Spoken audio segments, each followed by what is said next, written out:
राक्षसी देवी का गिरफ्तार करा।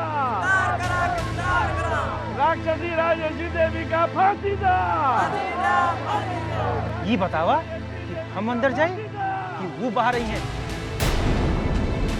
ऑफिसर, आप राजेश्वरी देवी को अरेस्ट नहीं कर सकते।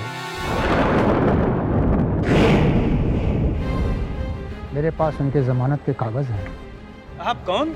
मैं सीनियर एडवोकेट हाई कोर्ट ठाकुर रुद्र प्रताप सिंह।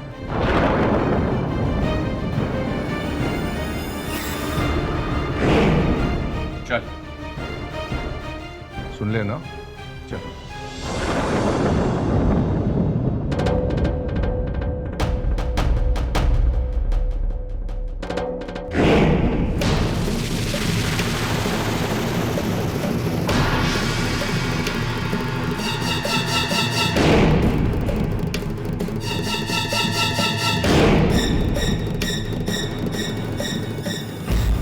चाची, आपकी पता है अम्मा को गिरफ्तार करने के लिए पुलिस आई रहे।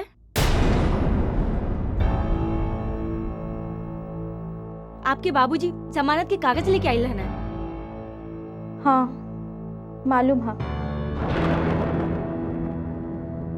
का? हम ही उनके बुलाई रही। पर बाबूजी तो बाहर ही रुक गए ना। अब तक उनका रिश्ता बाहर खड़ा रहे के हो गई।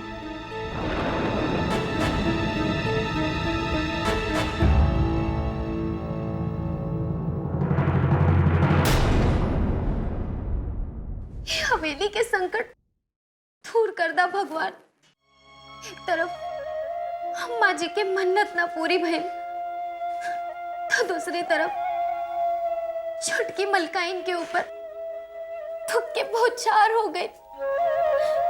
जन्मली बिटिया दुर्गा के ऊपर काल के साया पड़ गई।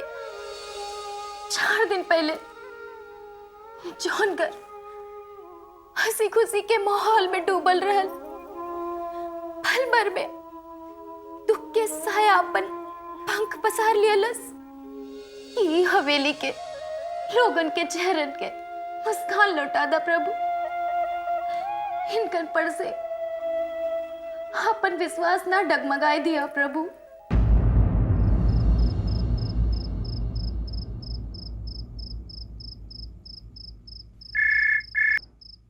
हेलो। हेलो। हाँ कृष्णा, बोला। हाँ, हम तोहरे बारे में सोचत रहले। अरे वाह, एक पल में तो हमरे बारे में सोचत रहलू, हमू तोरे बारे में सोचत रहली। लेकिन नहीं का तहार हवेली में इतना हंगामा, मतलब पुलिस पब्लिक ढेर जमाना के लोग रहे, काहे का भाई? हमरे तो कुछ समझ में नहीं आवत, का होई का हो रहल बा। तहार घर में तोहर बाबूजी नहीं खे और चाचो तो नहीं खे, देखा तरन। फोन कर दिलू तू अपन बाबूजी के? फोन तो कर देनी, जल्दी आ जाई हैं। अच्छा हम फोन रखत हई, बाद में बात करब। चला ठीक बा। का हुई घर के ये ठाकुर लोगन के घर में तो ढेर परेशानी होला, पता नहीं भगवाने मालिक।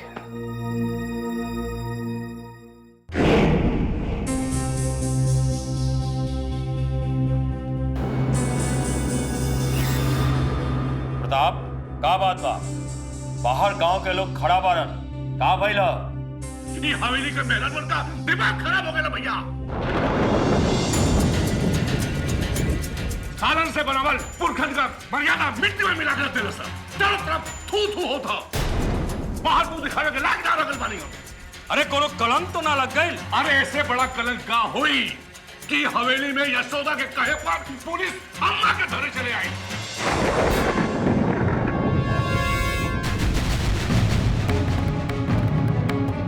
अरे ये बात तू का कहता ना प्रताप? हाँ भैया, कितना प्यार दे यशोदा के अपन बेटी बना के रख ली। ओके हवा का झोंका छू न सके तो हवेली में चारों तरफ हवेली की घेरवा दे ली। और उसका नतीजा क्या मिलल? क्या मिलल? यशोदा खातिर हमारी इज्जत मिट्टी में मिल गई।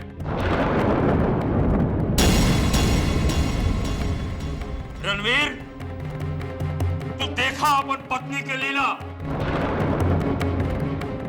अरे अम्मा हम सब लोगन के खातिर का है और तुहार पत्नी उनका के का बना देहलस।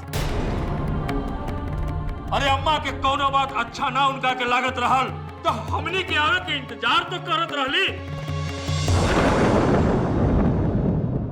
ना भैया ना, हमरा के लागत था यशोदा कोनो गलत फहमी में आ गई बा ना, वो अम्मा के साथ ये सब करी है। हमरा के ना लगा था भैया, हमरा के ना लगा था कोनो भूल हो गई। हाथ कंगन के आईना मत दिखावा रणबीर। अम्मा का मान सम्मान का बात बा। पुलिस जब से आईला अम्मा अपने आप के अंदर बंद कर देली और अम्मा मना कहले हां कि यशोदा का मुंह ना देखब हम।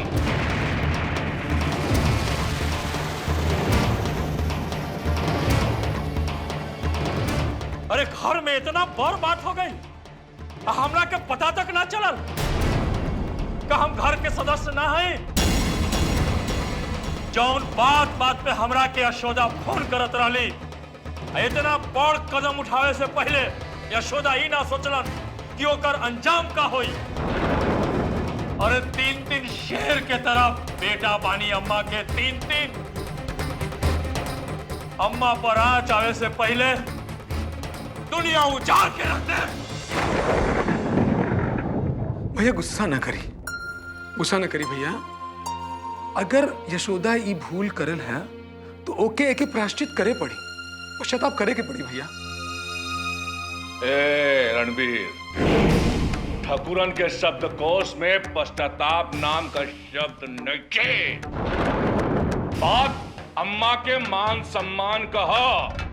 हमार माई के सम्मान में केहू कोई शब्द बोली हो तो ओकर सजा हो, और ओकर सजा के देई ठाकुर प्रताप सिंह। तब बलदेव भी पीछे ना रहिए प्रताप, बलदेव भी पीछे ना रहिए। तो रणबीर कहाँ जाए? वो तो हमारो माँ है। माई के अपमान हुई तो हम कैसे बर्दाश्त कर सके? माँ के रिश्ता दुनिया में सबसे बड़ा होला प्रताप भैया।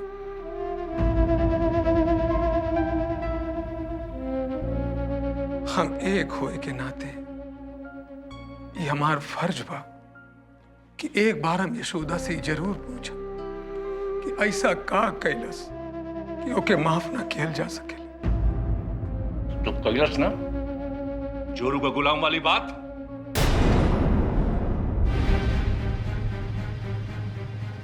हो गई अपने औकात पे।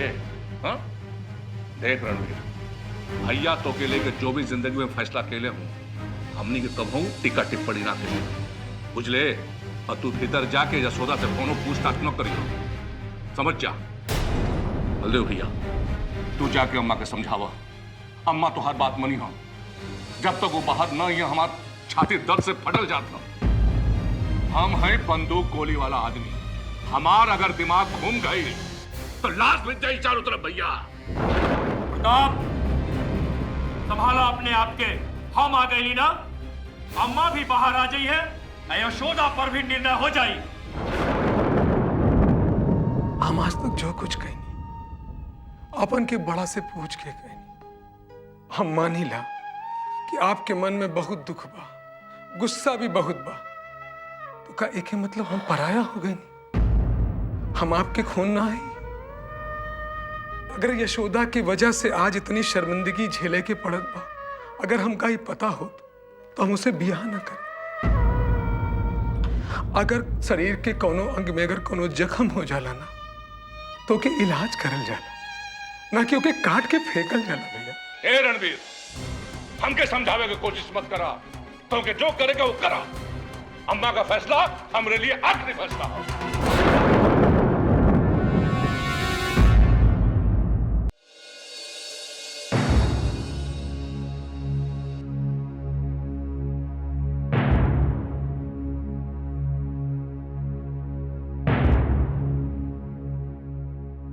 आप कब आए गए? तो तू का सोच लू हम मर गई नहीं? अब तो कभी लौट के उबे नहीं करब, है ना? यशोदा, तू जो कैलू ना वो बहुत गलत कैलू। आज हवेली में तो कि क्यों माफी ना दे सकल हा।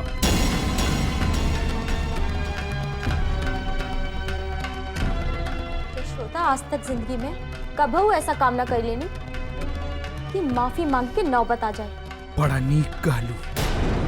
ठाकुर खानदान के ऊपर इतना बड़ा कलंक के टीका लगा के तू कहा ताड़ू कि तू आज तक कुछ न कैलू।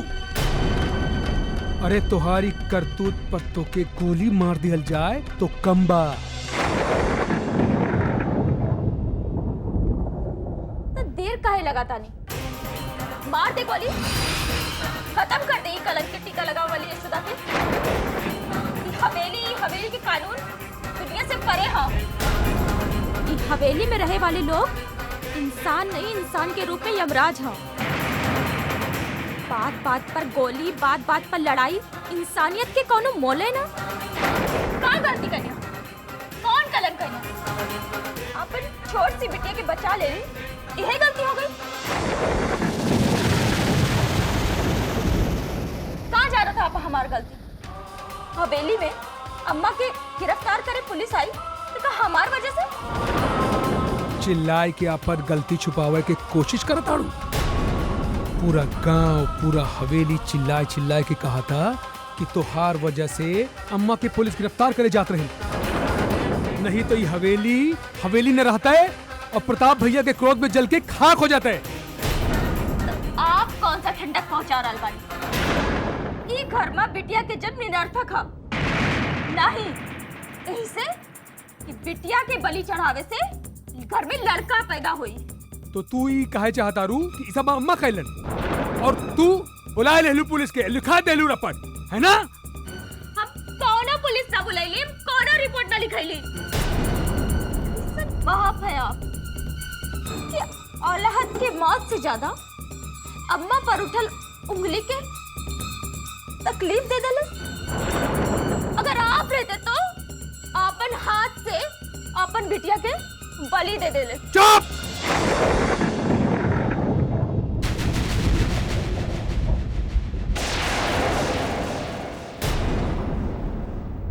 उठाई हाथ, यही बाकी नहीं, पूरा हो जाए, पति होई के धर्म निभाई।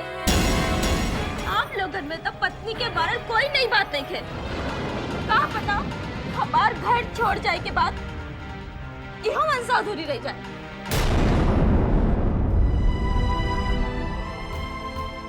हमार ऊपर और हमार बेटिया पर ते एहसान में मदमिया के जो जमुना दीदी के पास जाए के हमार बेटिया के जिंदगी बचाई।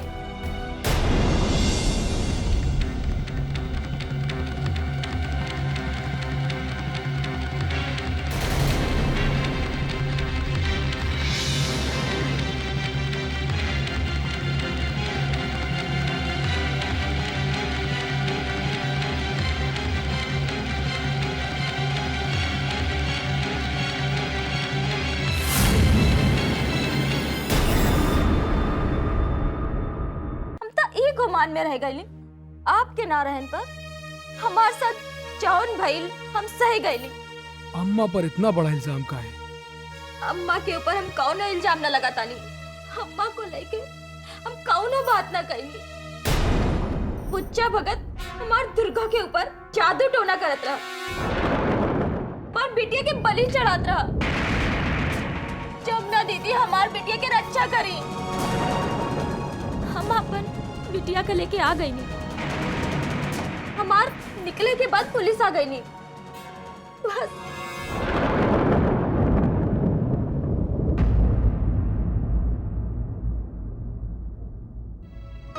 यशोदा तुम्हारी फैसला जायज नहीं खे। अम्मा बहन गुस्से में हैं, थोड़ी देर में सब ठीक हो जाए। बलदेव भैया और प्रताप भैया के हम समझाई कि एमे यशोदा की कोनो भूल नहीं की। हमारी बात सुना यशोदा, बलदेव भैया के हम समझाई। रणवीर, बलदेव भैया के समझावे के कोनो जरूरत नहीं के। हम सब जान गइल बानी यशोदा।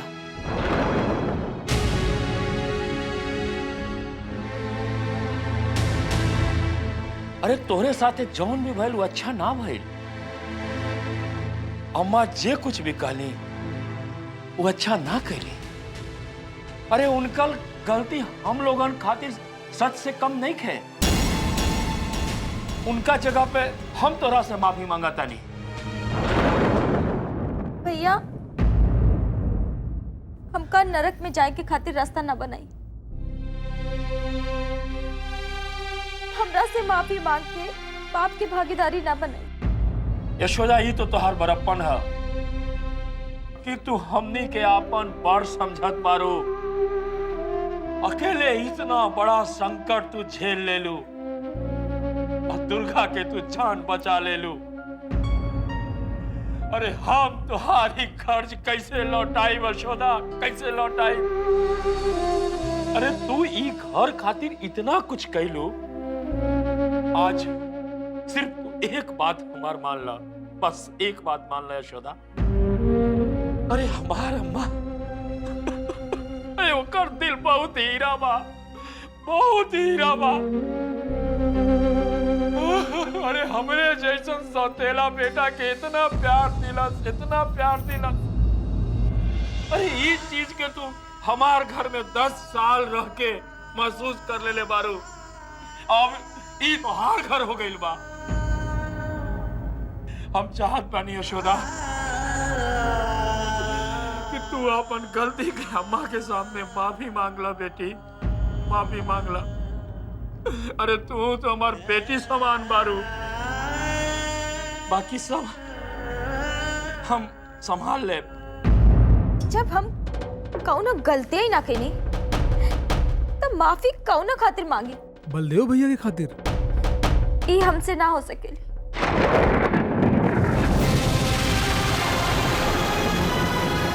यशोदा, तू ही घर के दहलीज ना, हमार भैया के मर्यादा लांगत हो।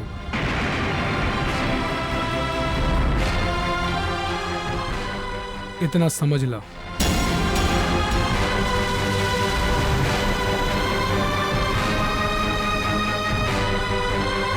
जय जय रणवीर, एक समय यशोदा तुम्हार पत्नी ना, हमार बहू ना, दुर्गा के माई भी है, दुर्गा के माई।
नेहा, चलो बच्चों गाड़ी में बैठो।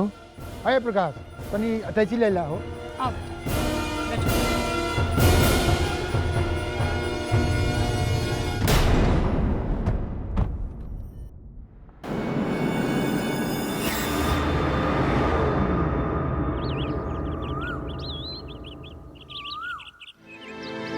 चाची, चाची हमार तीनों बहनों को लेके चली गई।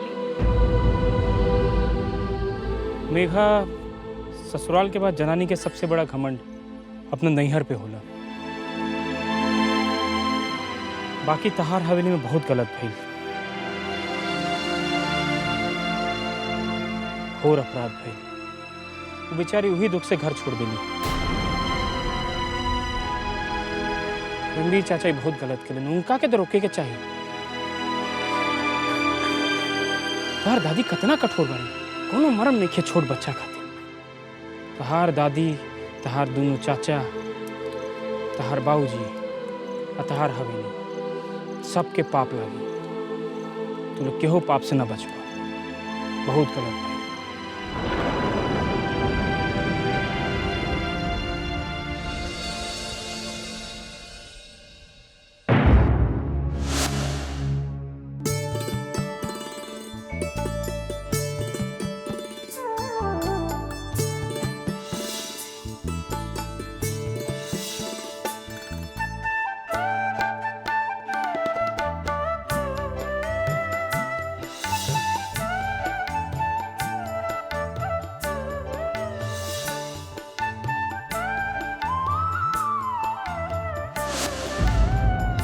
अब आपके राम निमन पता चाहेलन। अरे यशोदा, हम तो लालची हो गए बानी, काहे कि हम दादी बानी ना। बाकी भगवान हमरा जौन गुण के पोता दी हैं, वो गुण के पोता के हमरे हवेली में स्वागत बा।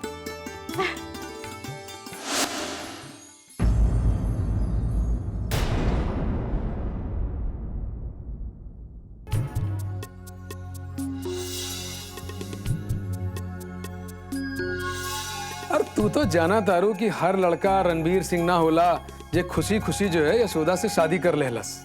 का कहली आप? हम आपके लायक ना बानी या हम कम पढ़ल लिखल बानी?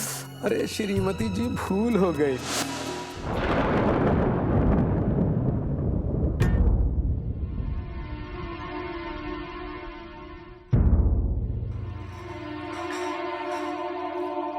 रुका बहू, बाहर चल के यशोदा बिटिया के साथ चाय पियल जाए।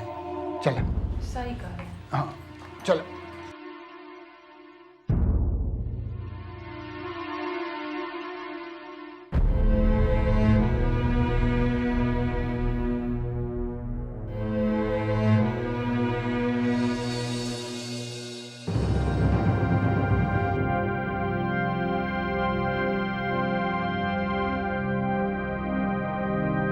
पापा जी, हम आप पर देखा, बियाह के बाद बिटिया ससुराल जाला, एकर ई मतलब ना हो कि ओकर माँ बाप से रिश्ता टूटेला। सही कहा तानी। धर्म शास्त्र के मुताबिक बियाह के बाद माँ बाप के घर जरूर छूटेला, पर माँ बाप से रिश्ता कभियो न टूटे। जो कोई ससुराल में परेशानी होखे तो माँ बाप के घर के दरवाजा हमेशा खुला रहल के चाहिए। देखा, जोन बीत गए वो जिंदगी के हिस्सा रहा, जे बचल बा वही जिंदगी बा। कितने साल के बाद हमने एक साथ रहब जा, का ये समय हमने हंस के ना गुजारी?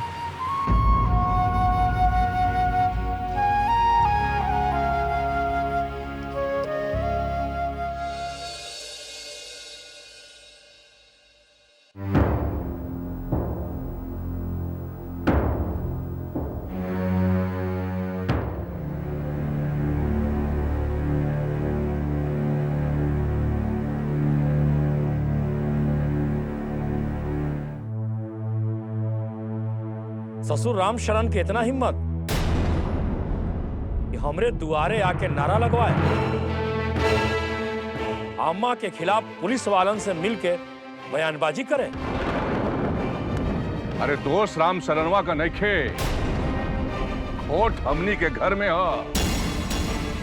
यही हाल रहे है तो राम शरणवा को छोड़ो। ये गांव के छोट से छोट आदमी हवेली के सामने आके भला बुरा बोल के चल गई हो।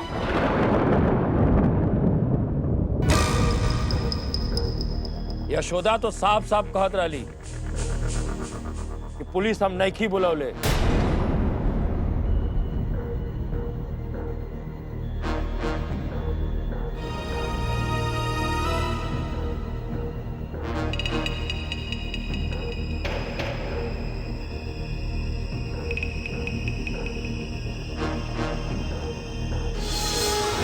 अरे वो पुलिस ना बुलौला सी हम माना तानी, लेकिन अम्मा का जमानत खातिर यशोदा का माई बाबू आके से पहुंच गई। कुछ ना कुछ तो बात जरूर बा जे हमरा के समझ में नहीं खे आवत। भैया, जौन होए के राव हो गए, इमे इतना सोचे की जरूरत नहीं है। हमरा के लगा था कि का करे के चाहिए ई सोचे के बारे। तू तो यह कहा ना, ये हमने कितना शर्म का बात बा कि घर का भेदी लंका ढाए। ए, तू यहाँ का करत बानी? हाँ? उठाओ ये सब, कब जा, भीतर जा। मालिक, बाबूजी के आवे वाली बात हमनी के पता रहल। का पता बा? अब छोटकी मालकिन फोन पर कहत रहनी कि बाबूजी पुलिस केहू समय घर पे आ सकेली। ई का कहत बाड़ू? सच कहत बाड़ू? मालिक, हम अपने आँखन से देखी और कानन से सुनी बात कहतनी। वकील हुआ ना, उनकर सोच बहुत आगे कहा। हो गई तो हर बयानबाजी कि कुछ और बाकी है?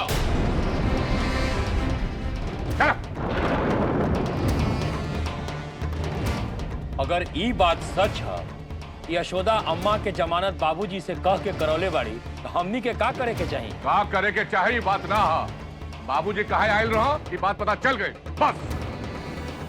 वाह यशोदा, जाते जाते तू हवेली के भला कर गई।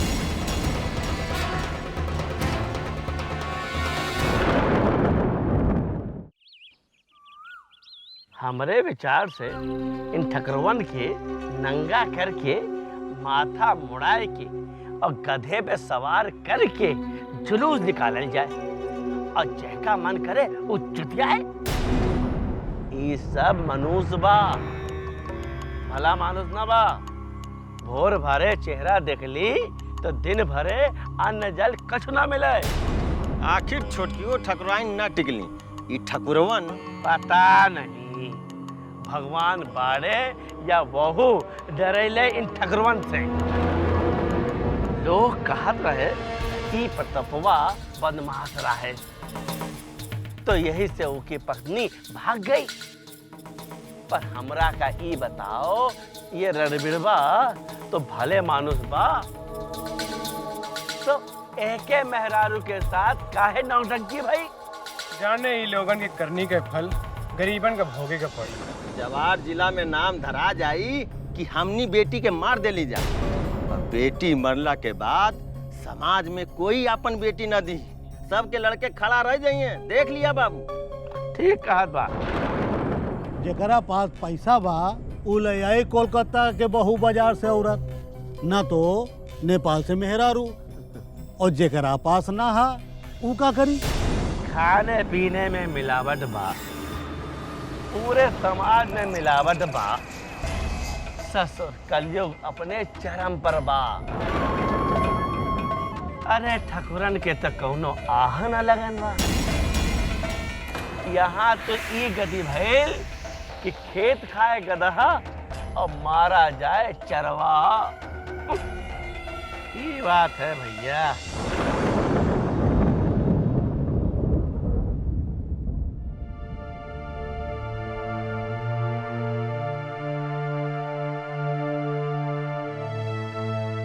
पापा जी, हाँ जे गरीब केस न लड़ सकेला ओकरा के न्याय कैसे मिली? मिली मिली, बैठे। के कहता कि गरीब और कमजोर लोगन खातिर कोनो चारा नहीं खेबा। अरे भारतीय संविधान में सबके न्याय के खातिर इंतजाम कर गया बा। एक गरीब आदमियों एक पोस्टकार्ड भेज के हाई कोर्ट से अपन खातिर वकील कर सकेला बिना पैसा दिए। तो ई मर्डर केस में रामलोचन लैया अपने के निर्दोष साबित करे खातिर मुफ्त में वकील की सेवा के हकदार बा। हाँ, मगर ओके बचे की गुंजाइश ना हो। वो पहले कबूल ले लस कि हम हत्या कर ले बानी जा, अब मुकर्रर से बचाव होए वाला ना ही है। सबे जानता कि मर्डर फूलमती सराफ के कहला पर भइल बा, ता ऊ काहे कानून के पकड़ से बाहर भया? देखा, कानून सबूत मांगता, कोनो सबूत नहीं थे। सिर्फ एक विश्वास बा कि गोलूमल सर्राफ कुनकुना बनर्जी के सारा खर्चा उठावत रहले और उनके नौकर मर्डर कर लेबा। अजय आज कहा था कि हम हत्या नहीं थे कर ले, यही से ऊपर कोई मामला दर्ज ना हो सकेला। ब्रेन मैपिंग से ही ये बात सामने आ सकेला ना पापा जी?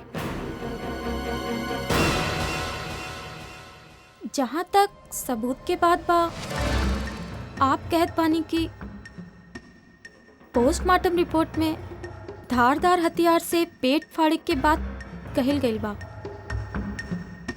हथियार ना मिलल।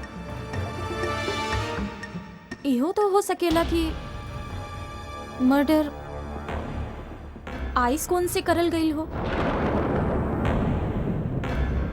जाहिर बा कि इतना बड़ प्लान 12 साल के घरेलू नौकर के ना हो सकेला। वो झूठ बोलता, ओकरा लाई डिटेक्टर से टेस्ट करवाइल जाए और फूलमती सराफ के ब्रेन मैपिंग करल जाए, तब प्रूफ मिल जाए। आप का कहता नहीं? रउआ तो कहत बानी कि रउआ इतने बड़ा वकील हो, पर आज बेटी यशोदा से आप हार गए नी ठाकुर साहब। हारे के एकरा में कौन बात बा? ई तो बस लॉजिक बा। ना बेटी, ये खाली लॉजिक ना है, सच तक पहुंचे के यही रास्ता बा। हम सचमुच तहरा से हार गई नहीं। प्रिंसिपल शक्ति देवी जी, ये प्रिंसिपल ना बल्कि प्रैक्टिकल बात बा। हर माँ बाप के आत्मा तृप्त हो जाला जब वो अपन संतान से हारेला। दिल के सुकून मिलेला कि उनकर संतान सक्षम और समर्थ बा। देखा, निजी कोनो ऋणी बनके संसार से ना जात रहले बा, ये बहुत बड़ सुख होला। बाकी वकील तो हम आजो बहुत बड़ बानी। एकरा में कोनो दो मत नहीं खे।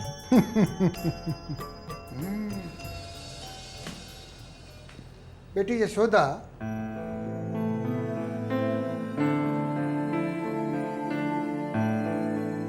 हमारे काम करबू का? ई केस के ड्राफ्टिंग तू करता है। ई का कहता नहीं पापा जी? बेटा तोर बाबूजी सही कहता ने। हाँ, तो केस के फाइल हमरे चैम्बर में रखल बा।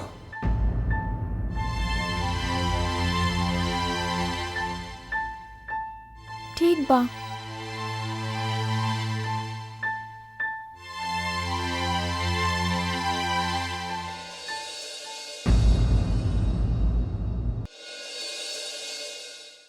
जलपान करी।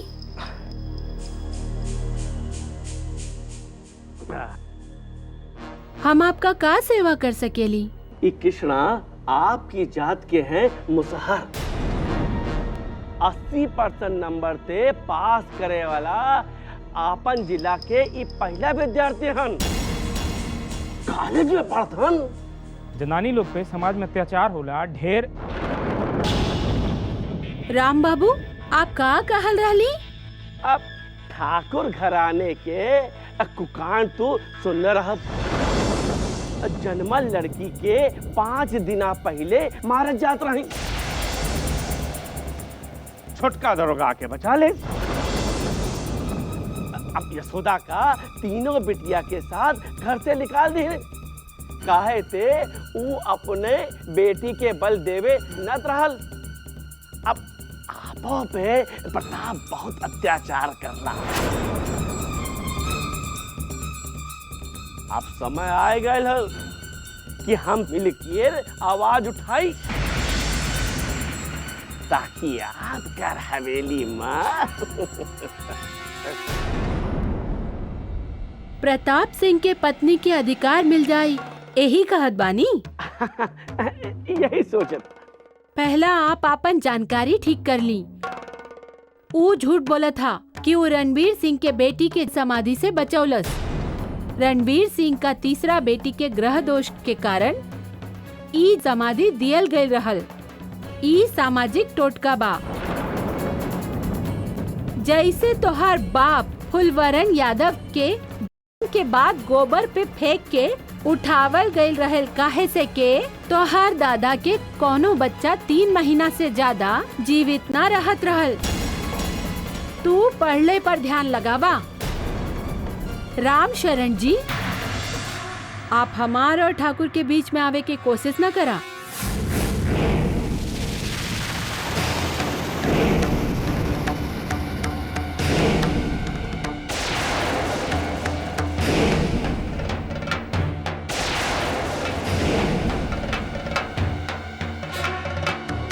प्रताप,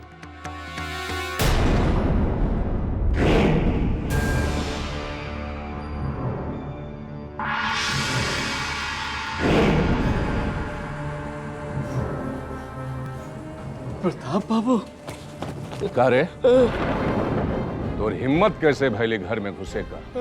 सुन, अगर तू हमरे और जमुना के बीच में अइले तो हम तोर जिंदगी और सांस के बीच में आ जाए। प्रताप, एक पहले कि हमार माथा खराब होए, भाग यहाँ से, भाग यहाँ से, भाग! साला कुकुर।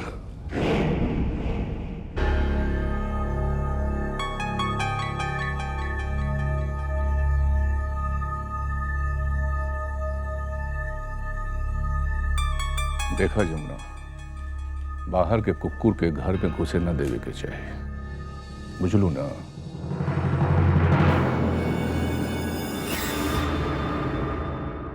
बड़े पापा जी, दीदी हमका ना पढ़ावेली, मास्टर जी पढ़ावेलन। प्रणाम बड़े पापा जी। अब जे हम पहले कहत रहली, ओकर बाद बात ई बाकी सीमा दीदी होमवर्क में मदद करेली। पहले का कहले रहलू, वो तो हम प्रणाम के बाद भुला गई नी। तब तक सब स्कूल में तोहरा बुड़बक बोलती हुई। देखा हम ता दीदी के किताब से कविता सुन के याद कर ले बानी।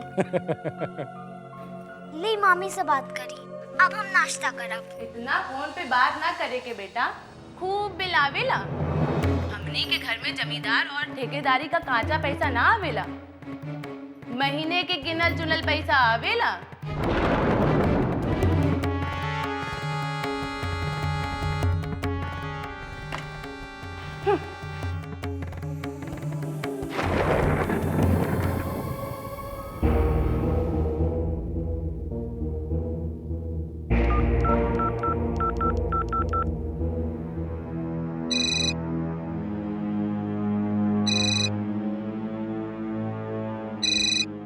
बड़े पापा का फोन हुई, उठा ली।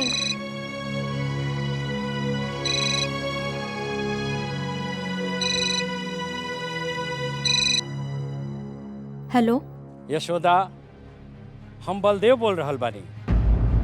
दिल पर बात मत लिह, पर अपन भाभी जी के कह दिह कि बलदेव सिंह के फोन आयल रहल अपन बच्ची से बात करे के खातिर। और देखा यशोदा, बड़ लोग के गलती के सजा छोट लोग के ना मिले के चाहिए। अरे बलदेव तो छोट आदमी बारन, हम अपन बच्ची से बात कैले बिना ना रह सकेले। उनका से हमार हाथ जोड़ के प्रार्थना बा कि वो हमरा पे ऐसन जुलुम ना करस। ले सीमा। बड़े पापा जी, आप मम्मी को काहे डांटे लेन? हम नहीं आपसे बोला, नेहा भी ना बोला और दुर्गा भी ना बोला। अरे हम तोहार मम्मी के ना डांटले बानी। अरे बड़े पापा जी काने तारे? देखा बेटा, तू हमरा से ना बात करब तो हम कनबे करब नो। अच्छा ठीक बा, तू दुर्गा के फोन दा, ओकरा से तनी हमरा के बात करवा दा। दुर्गा तो फोनवा मुंह में डाल लेली। ओकरा तो बात करे ना आवेला, खाली सबको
हमार इच्छा के शब्द कह देली।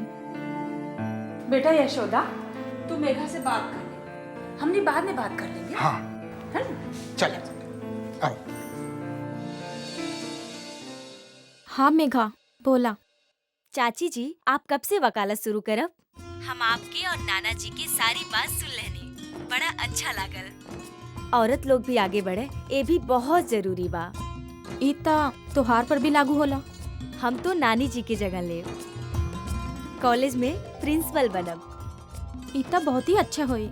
मेघा मेघा चाची जी हमको दादी बुलावत है, हम थोड़ी देर में आपसे बात करब। अच्छा ठीक बा, जा।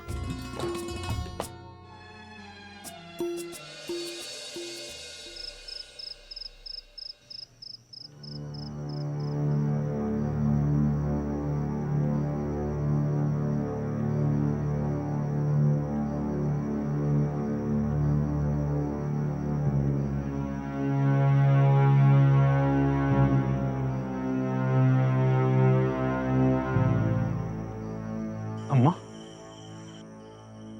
ए अम्मा,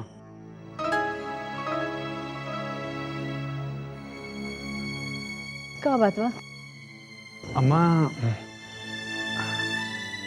दुर्गा के मुंडन संस्कार अगला महीना हुए के बा। अरे मुंडनवा 9 महीने में ना होला। हमरा के लागत था कि यशोदा के नैहर वाले ये आयोजन जरूर करिए। तो का करी? पित्तर के नथिया पर कितना गुमान करी।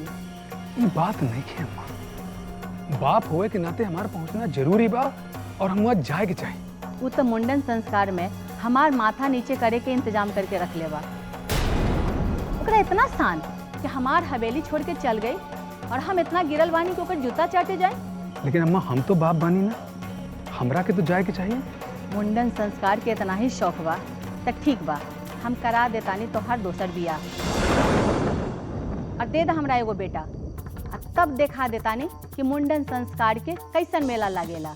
अम्मा आप भूल गए बानी कि हम 3 गो बेटी के बाप हैं। हम कुछो नहीं खे जानतानी, हम खाली इतने जानतानी कि तू एको बेटा के बाप नहीं खे बारा। तो हार नैका ससुराल पसंद न करी कि तू अबहियो जाके पुरानकी पत्नी के जाके जूता चाटा। वो खाली तोहरे ना पूरे हवेली के थुक के गइल बिया। अगर तोहरा हमनी के इज्जत के ख्याल नहीं खेबा, कम से कम उनका तो भावना के ख्याल करा, और उनकर भावना के ख्याल करके तू दुर्गा के मुंडन में न जाइबा। अम्मा हम जाता नहीं। केहू न जाई, आ जाई तो हमार वाला मुद्दे की।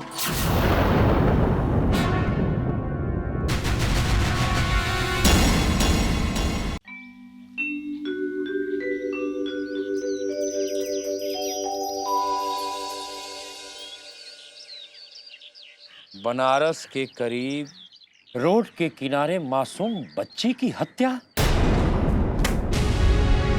अरे का हुई देश के लोगन के, आई देश के बिटिया बिटिया ना रहल, जी के जंजाल हो गई।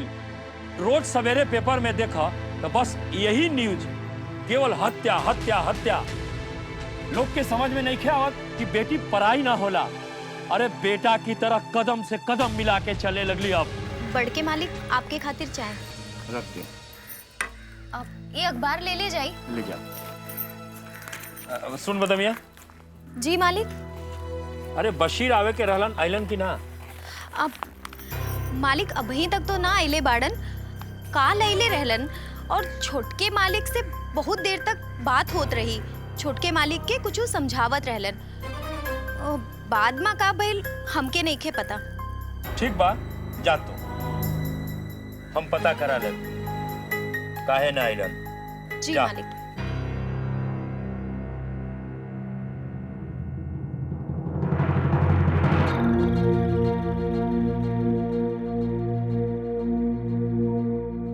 हे भगवान, का हुई देश के।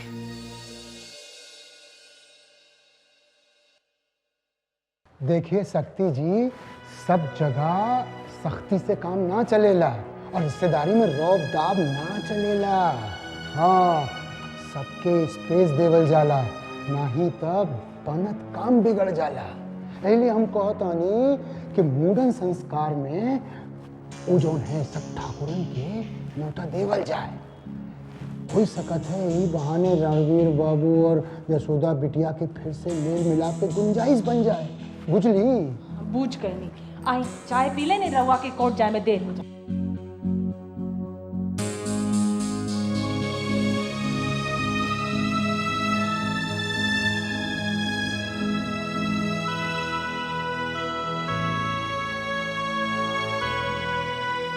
पापा जी, यहाँ ट्यूशन और स्कूल की व्यवस्था के बारे में जानकारी चाहे के रही, जिससे सीमा और नेहा के पढ़ाई की व्यवस्था हो सके। यहाँ नाम लिखावे खातिर तक गोरखपुर से आपके स्कूल लिविंग सर्टिफिकेट मंगावे का पड़ी। जरूरी नहीं है पहले हम नाम लिखा जाए तो तब तो नहीं लगा था।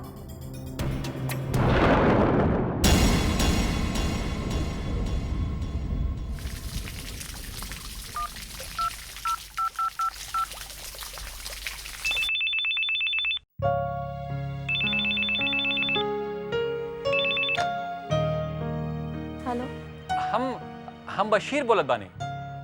तनी भाभी से बात करे रहे, जसोदा भाभी से। यशोदा तोहार फोन।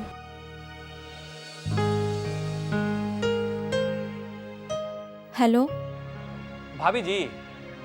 बोलिन बशीर जी, का हाल बा? नमस्ते भाभी जी, एगो बात करे रहे। बात ऐसा बा कि रणबीर आप सबके बहुत याद करेले भाभी जी, यही वास्ते हम फोन कैले बानी। अब देखिए भाभी, इंसान एक बार गलती करेला ना तो फिर दोबारा करेला, फिर करेला और गलती होत जाला। अब गृहस्थी में तो भाभी जी पति पत्नी के अपन अहंकार के भस्म कर देवे के चाहिए, संतान के कल्याण के खातिर। और हमार कहलका तो ये है कि आप और रणबीर एक दूसरे के लिए तनी और समय दें, जिससे कि सुख दाम्पत्य के मार्ग और प्रशस्त हो जाए। आप तो शादी नईखे कर ले, फिर इतना गहरा ज्ञान कैसे दे सके तानी? भाभी जी, समय सब समझा देना।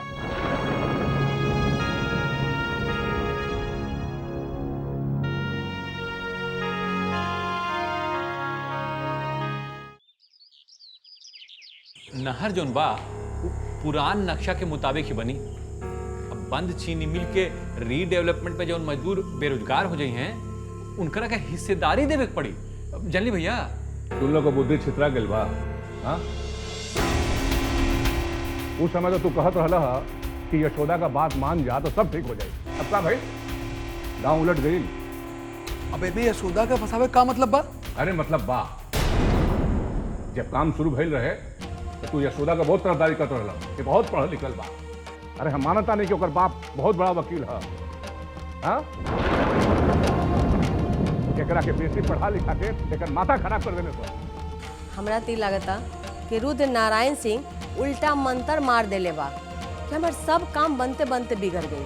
मगर मुख्यमंत्री जी खुद ही ऑर्डर देले बाने। आज के तारीख में मुख्यमंत्री का सबसे ज्यादा फायदा भैया करा सकेगा। भैया तो अपन ताकत दिखाओ कहने बड़ा। यही खातिर हम बशीर के आज ही लखनऊ भेज रहल बानी। एगो व्यक्तिगत चिट्ठी दे के देखो, तू और नवीन दुबे आज ही लखनऊ चल जा और वहाँ से हमरा पे फोन पे संपर्क में बनल रहिए। ठीक है भैया।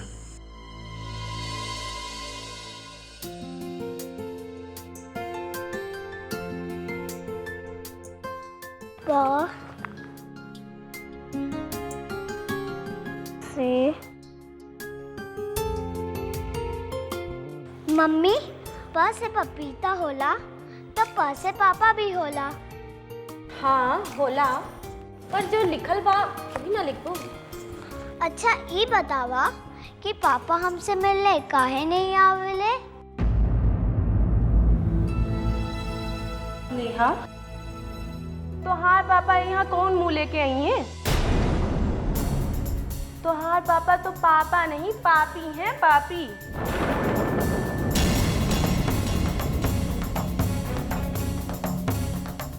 ऐसे का देखत बानी यशोदा रानी? हमका अपने नंदोही से मजाक ना कर सकेली। निर्मला भाभी, आप हमार बच्चा लोगन से इस तरह के मजाक ना कर सकेला। आप के ई बात के इन पे गलत असर हो सकेला।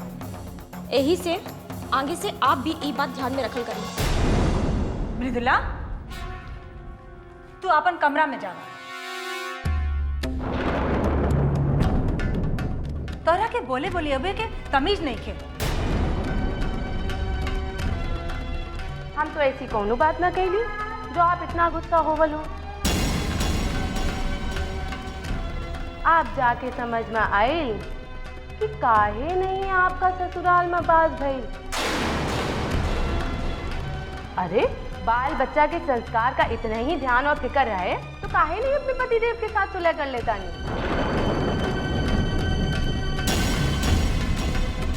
नहीं है तो 9 दिन का होला और आप तो यहाँ 9 महीने से पड़ल बा।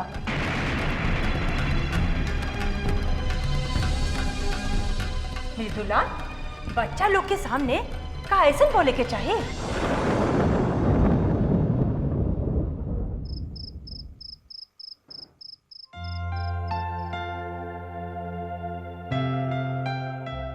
अम्मा, अम्मा।